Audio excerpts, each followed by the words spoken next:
of their experience. And she was spending so much time trying to manage the emotions of other people.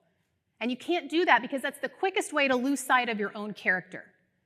And it doesn't allow them to become their own characters, to where they show up to Isha and say, here's the problem I'm having and the resource that I need. We need everyone being their own characters and not trying to manage the story. So at the end of the day, you need to invest in your character. And remember that even though you've been told forever and ever to put other people first, you are the main character of this story.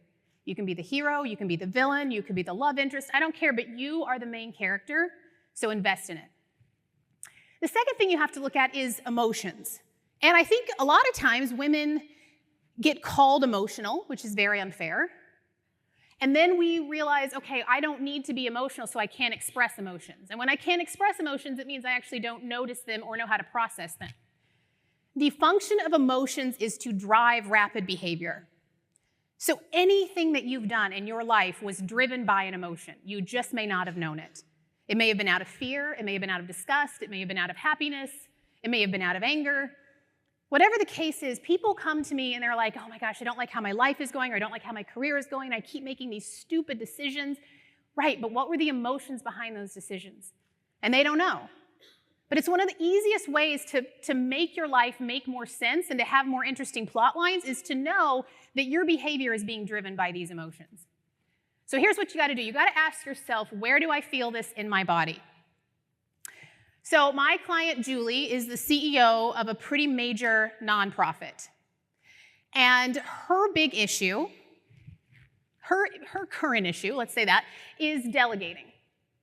And she's really gotten to this space where she's delegating, but then what happens is she delegates this project, the project makes someone kind of stressed out, she senses that stress, and then she pulls the project back. So we were on a session the other day, and she said, I did it again. I was in the middle of a board meeting, or not a board meeting, executive leadership team meeting, and somebody had some stress about a project I'd handed off a couple of months ago, and I just couldn't, I was just so flabbergasted, I just took it away, and now I'm upset with myself. I said, let's slow down that moment. Where did you feel it in your body before you took that project back? And she thought for a minute, and she said, oh, I get this lump in my throat. It's like a ledge, and it makes it hard to, like right before you cry, that kind of feeling. I said, okay, what was this emotion telling you? Is it a familiar emotion? Do you get this a lot? And she said, yeah, growing up, I remember I'd always have this lump in my throat if I thought I was being judged or I thought I was in trouble. Now, this is an infinite straight-A student. Like, I don't think she's ever been in trouble in her life. But for whatever reason, she thought maybe there was possibility that she could be in trouble. And she said, I remember one time a principal called me down to his office, and I didn't know why I was being called down. And I remember that walk and having that real big lump in my throat. And so I asked the final thing is, what do you normally do when that's the case? And she said with the principal, she walked down and she thought, okay, whatever happens in this room, I'm gonna make sure that I'm really like pleasing and helpful and make sure at the end of this that if I am in trouble, I've fixed it and that he likes me again. This was something that I thought she had when she was very, very young.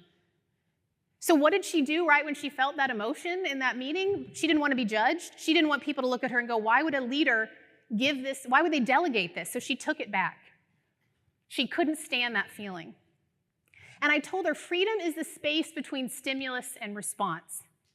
So now what I coached her to do is she has to sit there and breathe and swallow until that lump goes away. And you know, the first few times you do that, you got to sit there and swallow for a while, but now she can do it a little bit more rapidly because she's thinking about this lump. And she is not allowed to talk or take action until that has passed. But now she can pick up on it. Now she knows this is what's driving her, and she's not going to now take away other things. She's not going to take back those projects she delegated. Freedom is the space between stimulus and response. So if you are a person that tends to say yes, you're probably saying it quickly. Give your space an hour before you respond to the email. If somebody comes up to you and asks you a question, do not feel compelled to answer in that moment. You can buy yourself time, because that will allow you to then understand the feelings and better control the next movements that you want to make.